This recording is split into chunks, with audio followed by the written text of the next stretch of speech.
Dari petunjuk Aryo Abdillah, sesampainya di Bandar Malaka, San Ali langsung mengunjungi Syekh Abu Al-Mahjubin, seorang ulama terhormat peranakan Tamil Melayu, penasehat ruhani kerajaan. Walaupun dikenal sebagai ulama yang alim, kehidupan Syekh Abu Mahjubin penuh kemewahan duniawi. Dia memiliki tidak kurang dari 20 kedai perniagaan yang tersebar dari Bandar Malaka, Kandang, Umbar, Parit Bunga, hingga Muar. Sebagai ulama, Syekh Abu Al-Mahjubin jarang terlihat keluar rumah. Dia selalu berada dalam kamar, tidak seorang pun diperkenankan masuk. Jika ada yang bertanya apa yang dikerjakan Syekh Abu Al-Mahjubin, murid-murid dan keluarganya akan mengatakan dia sedang menghitung tasbih. Walaupun kenyataan menunjukkan setiap hari sejumlah kotak berisi uang dari kedai-kedai perniagaan dibawa masuk ke kamar tersebut. Karena kesibukannya menghitung tasbih itu tidak kenal waktu, maka untuk menemui ulama tersebut bukan hal yang gampang. Beberapa muridnya menyeleksi benar siapa orang yang ingin bertemu Tuan Syekh yang alim itu. Satu-satunya waktu luang Tuan Syekh, kata murid-muridnya, hari Jumat. Walaupun San Ali menyaksikan sendiri bagaimana Tuan Syekh itu pada hari-hari lain menerima tamu-tamu penting, di antaranya pejabat-pejabat kerajaan. Lanjut murid-muridnya, pada hari itu Tuan Syekh berangkat ke masjid sambil menebarkan sedekah kepada gembel-gembel yang menunggu di pintu gerbang. Dan usai sholat Jumat itulah San Ali dipersilahkan duduk di ruang tamu menunggu Tuan Syekh datang.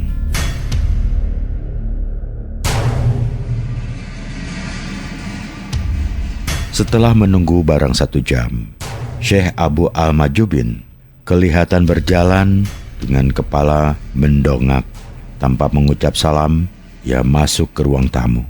Setelah bersalaman, Abu Al-Mahjubin duduk bersila di atas permadani tebal sambil menarik nafas berat dan memandang curiga ke sekujur tubuh San Ali, mulai ujung rambut hingga ujung kaki. Sebenarnya, Syekh Abu Al-Mahjubin adalah orang yang ramah dan pandai berbicara untuk menghangatkan suasana. Dengan usia barang 60 tahun, dia sepintas tampak bagaikan guru yang bijak. Namun, jika diamati lebih mendalam, akan segera terasa bahwa dia bukanlah orang yang tulus dalam segala hal.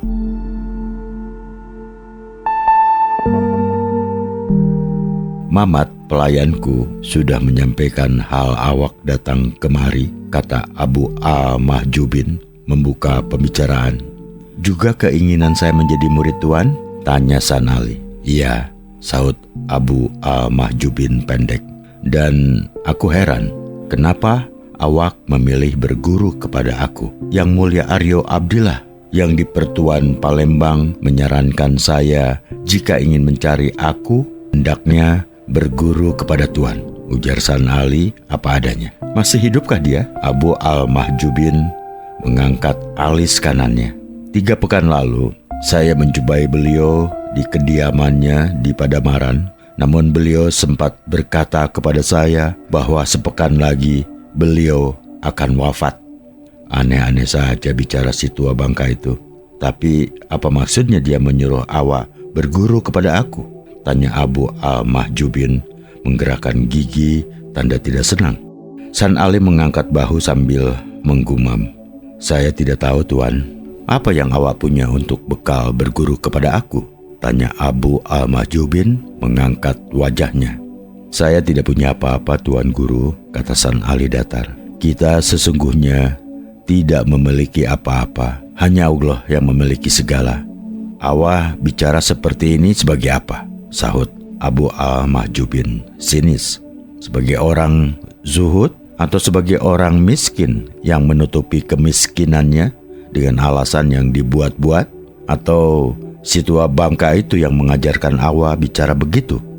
Terserah Tuan menilai apa, kata San Ali geli.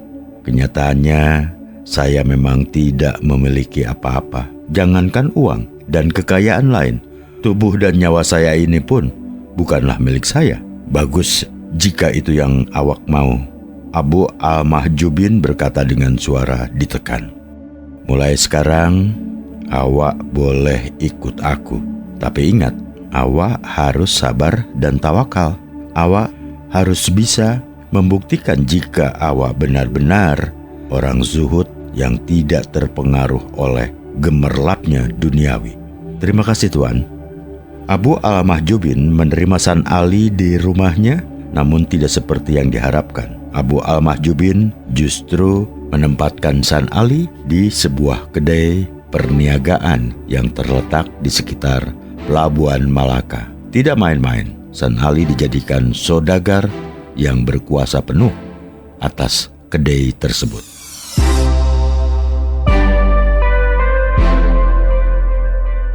Karena kedudukannya sebagai saudagar pengelola kedai, maka pakaian yang harus dikenakan San Ali haruslah pakaian yang pantas bagi saudagar. Ia harus memakai pakaian-pakaian yang terbuat dari sutra dengan hiasan benang emas. Terompahnya dari kulit. Seikat cincin emas bertahtakan intan menghiasi jari manisnya. Awak harus bisa membawakan diri sebagai saudagar yang jujur dan terhormat, Abu Al-Mahjubin mewanti-wanti. Sebenarnya, San Ali hendak menolak dijadikan saudagar karena menurut pikirannya hal itu sangat tidak sesuai dengan jalan yang seharusnya ditempuh dalam mencari aku. Namun mengingat pesan Aryo Abdillah, dengan berat hati ia menerima peran sementara menjadi saudagar sebagaimana dikehendaki oleh Abu Al-Mahjubin. Siapa tahu ini adalah salah satu jalan menuju aku, pikirnya.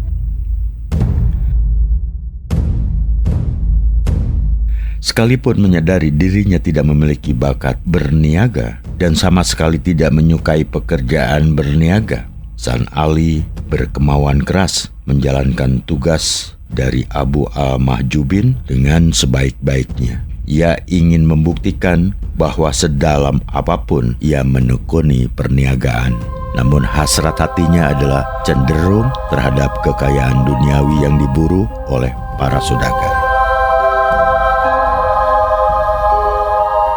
Entah ujian Tuhan atau keberuntungan sedang berpihak kepada San Ali.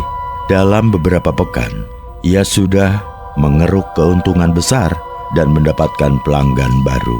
Kejujuran, kesederhanaan, kepolosan, dan bahkan kenaifannya dalam berniaga telah menjadikannya mengenal banyak orang, mulai saudagar besar, nakhoda, pelaut, tukang perahu, pedagang pasar, sampai kuli pelabuhan.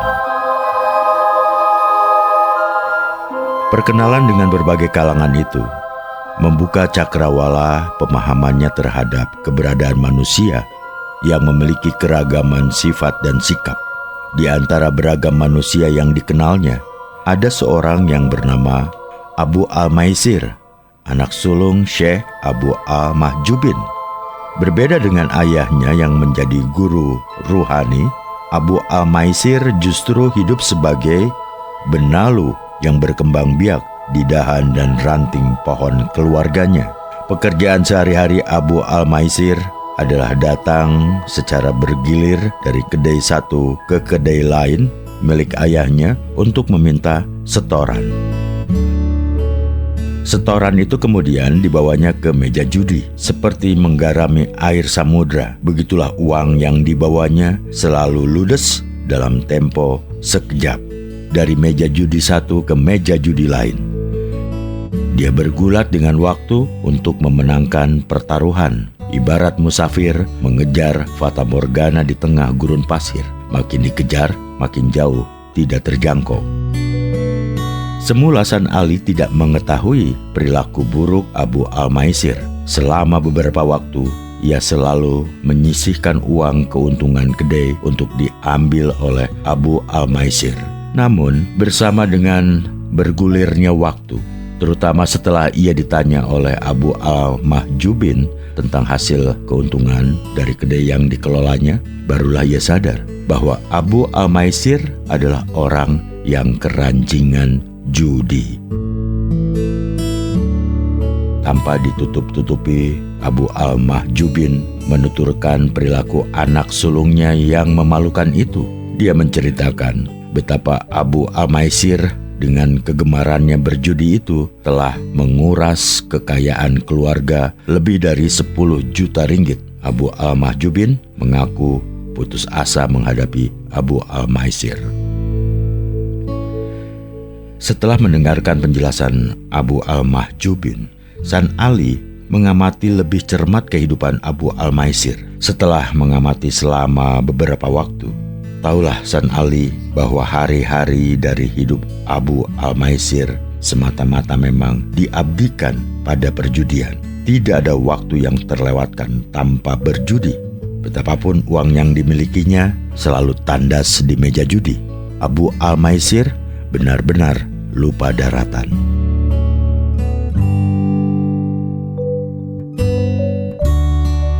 Jika Abu Al-Maisir sedang kalah judi, begitu yang diketahui San Ali, dia akan marah-marah dan kemudian meminta uang kepada istrinya.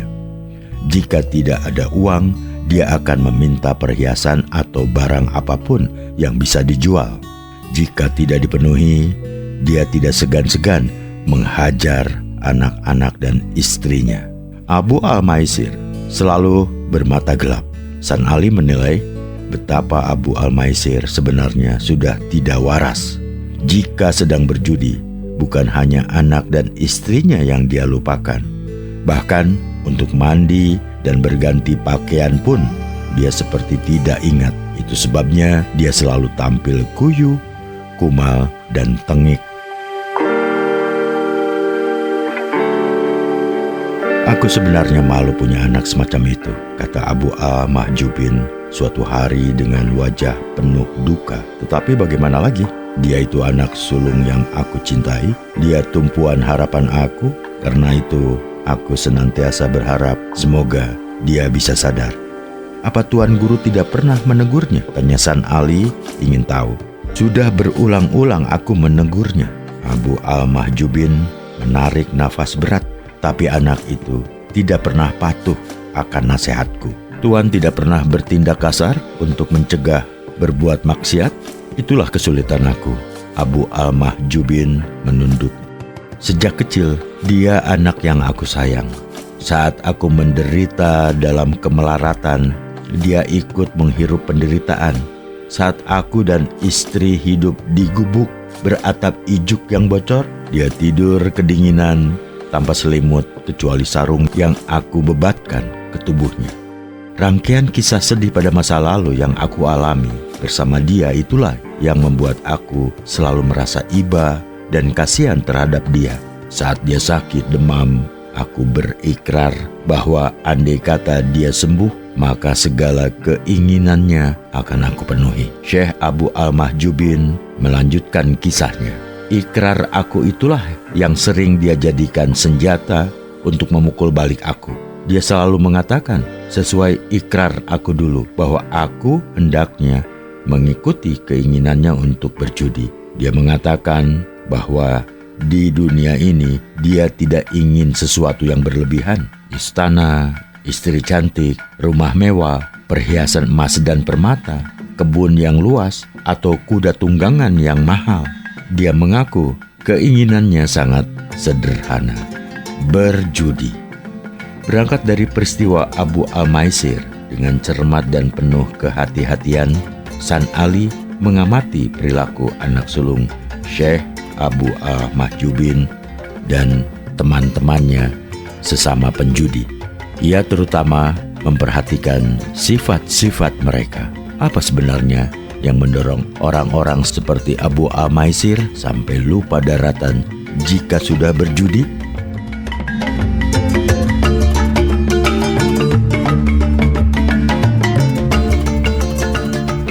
Melalui perenungan mendalam, San Ali memperoleh hikmah kenapa syariat melarang perbuatan judi, karena perbuatan itu ternyata mengarahkan dan membiasakan manusia untuk berwatak egois dan mau menang sendiri.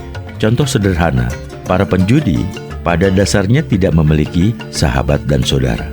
Bayangkan, walaupun berkawan akrab, jika sudah berada di dalam arena judi, wajib dikalahkan dan dirampas miliknya. Watak penjudi jelas watak eksploitatif yang merugikan dan mengakibatkan ketidakseimbangan kehidupan bermasyarakat. Dan yang paling pokok adalah penjudi cenderung melupakan Tuhan, karena dari waktu ke waktu yang dia ingat hanyalah kemenangan dan bagaimana cara mengalahkan lawan. Ada sebuah peristiwa yang melukai jiwa San Ali, setidaknya yang berkenaan dengan kisah pedih para penjudi. Suatu saat, ia mendapati seorang saudagar Cina bernama Xian Choa, kawan judi Abu Al-Maisir, tega menggadaikan istrinya gara-gara kalah berjudi. Betapa bodoh Xian Choa, sudah seluruh miliknya ludes, istrinya pun tergadai. Bagi San Ali, kasus Xian Choa benar-benar kebodohan yang tidak bisa diampuni. Sementara di kalangan kuli bangunan, mereka beberapa kali terlibat perkelahian yang berakhir dengan pembunuhan. Bahkan yang sering terjadi, para kuli pelabuhan itu tertangkap mencuri gara-gara tidak kuat menahan hasrat untuk berjudi. Lain Abu Al-Maisir, lain pula Abu Al-Kamrun, anak kedua Syekh Abu Al-Mahjubin. Beda dengan kakaknya, Abu Al-Kamrun gemar sekali mabuk-mabukan. Namun perbedaan itu hanya pada tingkat kegemaran. Intinya, keduanya adalah benalu. Abu Al-Kamrun pun suka meminta uang kepada para pengelola kedai ayahnya. Lebih parah lagi, dia sering mengganggu orang lain jika sedang mabuk. Abu Al-Kamrun dikenal sebagai pemabuk yang suka berkelahi. Anak kedua Syekh Abu Al-Mahjubin itu juga terseret melakukan perzinaan di rumah-rumah pelacuran. Jika sudah mabuk, dia melupakan anak-anak dan istrinya. Pekerjaan sehari-hari dia abaikan. Satu-satunya pekerjaan rutin Abu Al-Kamrun adalah menunggu datangnya sore hari. Ketika orang usai bekerja, saat itulah dia bersama kawan-kawannya menikmati minuman keras di lapak tuak sambil bernyanyi, tertawa-tawa, menari-nari, menantang-nantang, memaki-maki, dan sering berujung dengan perkelahian antara sesama pemabuk. Di antara anak-anak Syekh Abu Al-Mahjubin yang paling menjengkelkan San Ali adalah Abu Al-Kazib, si bungsu. Hari-hari dari kehidupan Abu Al-Kazib selalu dengan pekerjaan utama sebagai penipu ulung. Entah belajar dari mana Abu Al-Kazib sehingga ia sangat pandai bermanis tutur dan kata, sopan santun, ramah tamah, dan penuh janji indah, sehingga sering orang-orang diajaknya berbicara selalu mempercayainya. Ujung perilaku Abu Al-Kazib adalah sumpah serapah dari orang-orang yang menjadi korban tipuannya.